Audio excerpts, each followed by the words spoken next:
Variety pets సిటీనే hot spot. పూర్తి వివరాలకు చదవండి రేపటి సాక్షి హైదరాబాద్ ఎడిషన్.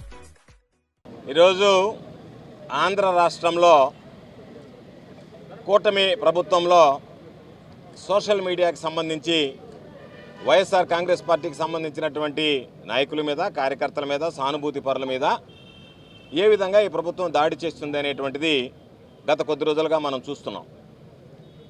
ఎందుకంటే ఎప్పుడెప్పుడో వైఎస్ఆర్ కాంగ్రెస్ పార్టీకి సంబంధించినటువంటి వ్యక్తులు తెలుగుదేశం పార్టీ మీద కొన్ని పోస్టింగ్లు పెట్టారని ఒకటి, మరొకటి తెలుగుదేశం పార్టీకి చెందినటువంటి వ్యక్తులే వేరే ఫేక్ ఐడీలు క్రియేట్ చేసి వాటి మీద పోస్టింగ్లు పెట్టించి దాని ద్వారా సోషల్ మీడియాకి సంబంధించినటువంటి వైఎస్ఆర్ కాంగ్రెస్ పార్టీ కార్యకర్తలను ఇబ్బంది పెట్టాలనేటువంటి లక్ష్యంతో అనేక రోజులుగా వాళ్ళని తీసుకువెళ్ళడం, దాడి చేయడం, కొట్టడం, దూషించడం, జైళ్ళకు పంపించడం, రకరకాలైనటువంటి చిత్రహింసలకి ఈరోజు గురి చేసేటువంటి పరిస్థితి ఏర్పడింది.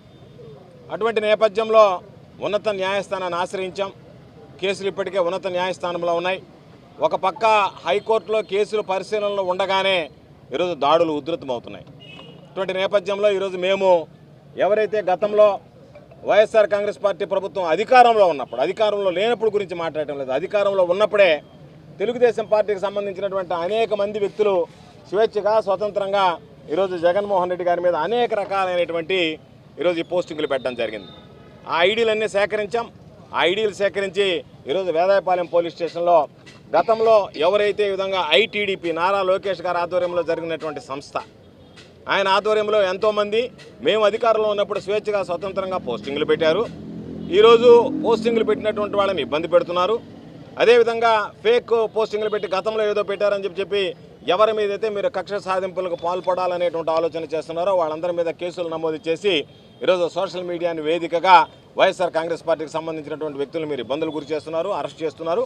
కాబట్టి వీటి మీద కూడా మీరు ఒకే విధమైనటువంటి చర్యలు చేపట్టండి అని చెప్పి ఈరోజు station house officer Vedayapalem station house officer గారికి, వేదాయపాలెం పోలీస్ స్టేషన్లో ఉన్నటువంటి స్టేషన్ హౌస్ ఆఫీసర్ గారికి నేను, నాతో పాటు జిల్లాకు సంబంధించినటువంటి ప్రధానమైనటువంటి నాయకులు, కార్యకర్తలు అందరం వెళ్ళి ఫిర్యాదు చేయడం జరిగింది. ఎందుకు చెప్తున్నాము అంటే ఈరోజు రాజ్యాంగం ప్రతి ఒక్కరికి సమానమైనటువంటి హక్కు ప్రసాదించింది. చంద్రబాబు నాయుడుకో, పవన్ కళ్యాణ్ గారికో ఏదో ఎక్కువనో, లేదా అధికారంలో ఉంటే ఆ పార్టీకే కొమ్ము కాయాలనేటువంటి ఆలోచన ఎప్పుడు లేదు. రాజ్యాంగంలో అవన్నీ పొందుపరచలేదు. రాజ్యాంగం ప్రకారం, రాజ్యాంగ విధానాల ప్రకారం, రాజ్యాంగం ఇచ్చినటువంటి హక్కు ప్రకారం ఎవరికైనా వాక్ స్వాతంత్రం ఉంది. దాని ప్రకారం పనిచేశారు. దాన్ని ఎప్పుడు వైఎస్ఆర్ కాంగ్రెస్ పార్టీ అధికారంలో ఉన్నప్పుడు పట్టించుకోలేదు. ఈరోజు దాన్ని ఏదో బూచిగా చూపించి ఈరోజు మమ్మల్ని ఇబ్బంది పెట్టడానికి, అంటే మా గొంతు నొక్కడానికి, ఈ ప్రభుత్వం సూపర్ 6 అమలు చేయకపోయినా, ప్రజల్ని మొబ్బపెట్టినా, ప్రజల్ని మోసం చేస్తున్నా మీరెవరూ గళం ఎప్పకూడదు, గళం ఎత్తి మాట్లాడకూడదు, ఎత్తితే మిమ్మల్ని లోపల వేస్తామనేటువంటి విధంగా ఈరోజు ప్రవర్తిస్తున్నారు. బహుశా నాకు తెలిసి సోషల్ మీడియాకి సంబంధించి ఇంత దారుణంగా ఏ ప్రభుత్వం కూడా పనిచేసినటువంటి పరిస్థితి లేదు. సుప్రీంకోర్టు తీర్పులు ఉన్నాయి, హైకోర్టు అనేక అంశాల మీద తీర్పునివ్వడం జరిగింది.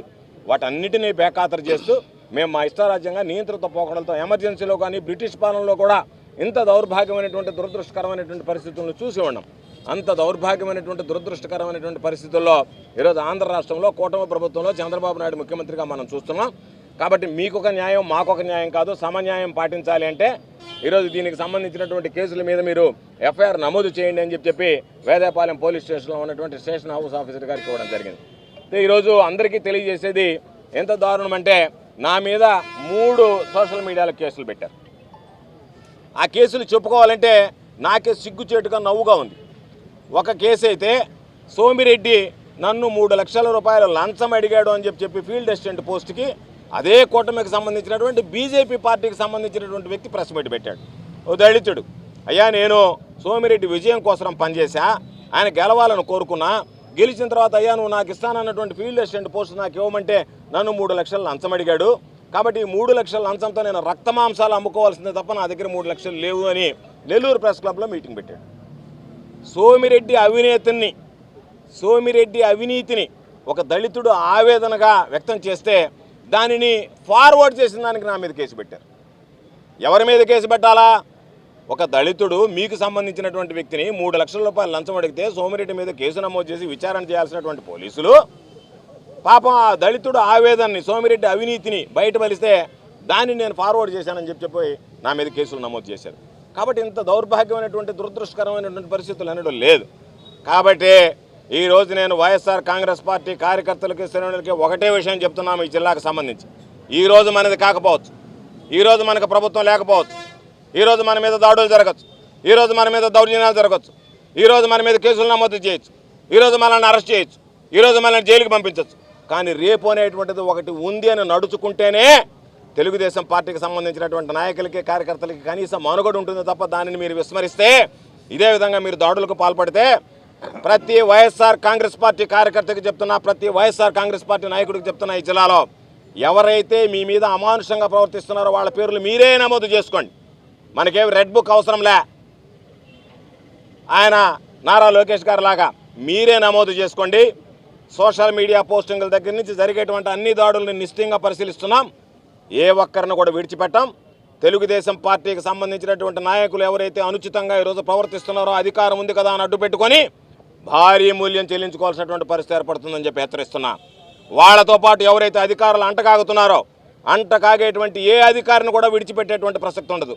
కొంతమంది ఉండొచ్చు, కొంతమంది పాపం ఏ ఉందిలే నేను పదవి విరమణ చేసి వెళ్ళిపోతానంటున్నారు. జగన్మోహన్ రెడ్డి గారు చెప్పినట్టుగా సప్త సముద్రాలు అవతల ఉన్నా సరే ఎవరైతే ఈరోజు అన్యాయంగా తెలుగుదేశం పార్టీ నాయకుల మాటలు విని వైఎస్ఆర్ కాంగ్రెస్ పార్టీ కార్యకర్తలను ఇబ్బంది పెడుతున్నారో వాళ్ళు ఒక్కరిని కూడా ఉపేక్షించేది ఉండదు, వదిలిపెట్టేటువంటి ప్రసక్తే ఉండదు అని చెప్పి సందర్భంగా తెలియజేస్తూ కేసులకి, అరెస్టులకి, జైళ్ళకి భయపడేటువంటి వాళ్ళం కాదు.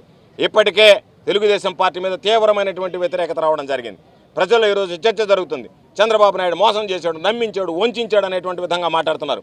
కాబట్టి వాటి నుంచి బయటపడాలి అంటే మీరు మీ ఉక్కు పాదాలతో మమ్మల్ని అణిచివేయాలి, మా గొంతు నొక్కేయాలి, మేము ఎక్కడా మాట్లాడకూడదు, మాట్లాడితే మీ భోగవతం బయటపడుతుంది, మీ బండారం బట్టబయలు అవుతుంది అనేటువంటి ఆలోచనతో దుర్మార్గంగా మీరు ప్రవర్తిస్తున్నారు. కాబట్టి ఈ ప్రవర్తనని సహించేటువంటి పరిస్థితి ఉండదు. తప్పనిసరిగా ఒకటే గుర్తుంచుకోండి, నేను జిల్లా ఎస్పీ గారికి చెప్తున్నా, ఈరోజు ఏదైతే ఆవేదన ఉన్నదో వైఎస్ఆర్ కాంగ్రెస్ పార్టీ శ్రేణుల్లో అది ఆవేశంగా మారితే, రోడ్డు ఎక్కడం ప్రారంభిస్తే, శాంతి భద్రతల సమస్య తలెత్తితే దానికి ప్రభుత్వం, ఈ అధికారులు బాధ్యత వహించాల్సినటువంటి అవసరం ఉందనేటువంటి విషయాన్ని గుర్తుంచుకోండి. ఈరోజు ఎంతో దారుణమైనటువంటి పరిస్థితి అంటే శాసనసభ్యులు అసెంబ్లీకి వెళితే ప్రజల సమస్యల మీద గళం విప్పుతారు. ప్రజల సమస్యలకు, ప్రజల అభివృద్ధిని గురించి, ప్రజల సంక్షేమ కార్యక్రమాల గురించి చెప్తారు. వాటిని వదిలిపెట్టి గతంలో పనిచేసినటువంటి శాసనసభ్యుల మీద కట్టలుగా ఫిర్యాదులు ఎత్తుకుపోయి వాటి మీద మీరు విచారణ చేయించండి అని చెప్పి అడుగుతున్నారు. మీకు ఒకటే చెప్తున్నాం, మేమందరం శాసనసభ్యులుగా పనిచేసాం. అధికారం కొత్త కాదు, పదవులు కొత్త కాదు, శాసనసభ కొత్త కాదు.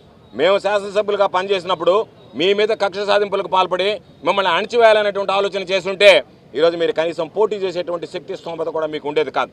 మేము ఉదారంగా వ్యవహరించాం, రాజ్యాంగబద్ధంగా వ్యవహరించాం. జగన్మోహన్ రెడ్డి గారు ఈరోజు పరిపాలన గురించి ఆలోచన చేశాడు, ప్రజల సంక్షేమాన్ని గురించి ఆలోచన చేశాడు.